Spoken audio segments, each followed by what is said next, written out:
एक बुजुर्ग महिला की मृत्यु हो गई। यमराज उसे लेने आए। महिला ने यमराज से पूछा, आप मुझे स्वर्ग ले जाएंगे या नरक? तो यमराज बोले, दोनों में से कहीं नहीं। तुमने इस जन्म में बहुत ही अच्छे कर्म किए हैं, इसलिए मैं तुम्हें सीधे प्रभु के धाम ले जा रहा हूँ।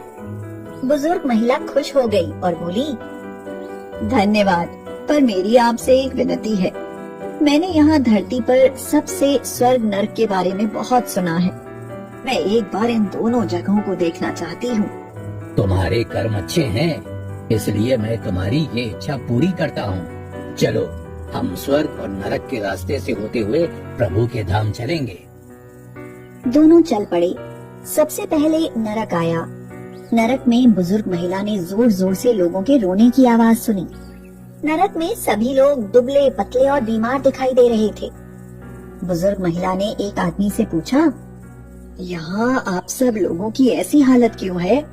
तो आदमी ने कहा, अरे तो और कैसी हालत होगी? अरे मरने के बाद जब से यहाँ आए हैं, हमने एक दिन भी खाना नहीं खाया। भूख से हमारी आत्माएं तड़प रही हैं। बुजुर्ग महिला की नजर एक विशाल पतीले पर पड़ी, जो कि लोगों के कद से करीब 300 फुट ऊंचा होगा।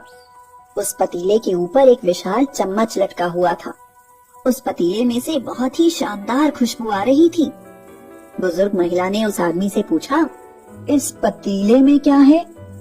तो आदमी मायूस होकर बोला, अरे ये पतीला बहुत ही स्वादिष्ट खीर से हर समय भरा रहता है। इसमें खीर है तो आप लोग पेट भर के ये खीर खाते क्यों नहीं? भूख से क्यों तड़प रहे हैं?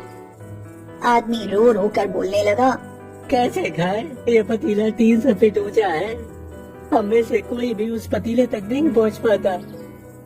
बुजुर्ग महिला को उन पर तरस आ गया। सोचने लगी, बेचारे खीर का पतीला होते हुए भी भूख से बेहाल हैं। शायद ईश्वर ने इन्हें यही दंड दिया होगा। यमराज बुजुर्ग महिला से बोले, चलो, हमें देर हो रही है। दोनों चल पड़े। कुछ दूर चलने पर स्वर्ग आया। वहाँ पर बुजुर्ग महिला को सबकी हंसने खिलखिलाने की आवाज सुनाई दी। सब लोग बहुत खुश दिखाई दे रहे थे। उनको खुश देखकर बुजुर्ग महिला भी बहुत खुश हो गई। पर वहाँ स्वर्ग में भी बुजुर्ग महिला की नजर वैसे ही 300 फुट ऊंचे पतीले पर पड़ी जैसा नरक में था। उसके ऊपर भी वैसा ही चम्मच लटका हुआ था। बुजुर्ग महिला ने वहाँ लोगों से पूछा, इस पतीले में क्या है? अरे इसमें बहुत स्वादिष्ट खीर है। ये सुनकर बुजुर्ग महिला हैरान हो गई और बोली, पर ये पतीला तो 300 फीट ऊंचा है। आप लोग तो इस तक पहुंच ही नहीं पाते होंगे।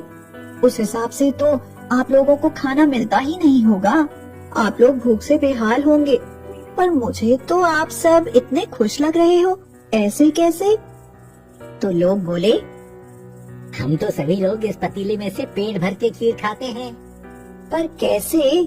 पतीला तो बहुत ऊंचा है। तो क्या हो गया? पतीला ऊंचा है और यहाँ पर कितने सारे पेड़ हैं। ईश्वर ने ये पेड़ पौधे, नदी, झरने हम मनुष्यों के उपयोग के लिए ही तो बनाए हैं। हमने इन पेड़ों की लकड़ी ली, इनको काटा, फिर लकड़ियों के टुकड़ों को जोड़कर विशाल सीढ़ी का निर्माण किया। उस लकड़ी की सीढ़ी के सहारे हम पतीले तक पहुँचते हैं और सब मिलकर खीर का आनंद लेते हैं। बुजुर्ग महिला यमराज की तरफ देखने लगी। यमराज मुस्कुराए और बोले, ईश्वर ने स्वर्ग और नरक मनुष्यों के हाथों में ही सौंप रखा है। चाहे तो अपने लिए नरक बना लो, चाहे तो अपने लिए स्वर्ग। ईश्वर ने सबको एक समान हालातों में डाला है। उसके लिए उसके सभी बच्चे एक समान हैं। वो किसी से भेदभाव नहीं करता। वहाँ नरक में भी पेड़ पौधे सब थे, पर वो लोग खुद ही आलसी हैं। उन्हें खीर हाथ में चाहिए। वो कोई कर्म करना नहीं चाहते, कोई मेहनत करना नहीं चाहता, इसीलिए सब भूख से बेहाल हैं। इस दुनिया का नियम है, जो कर्म करेगा, मेहनत करेगा, उसी को मीठा फल खाने को मिलेगा। अर्थात स्वर्ग एवं नरक आपके हाथ में ही है। मेहनत करें, अच्छे कर्म करें और अपने जीवन को स्वर्ग बनाएं।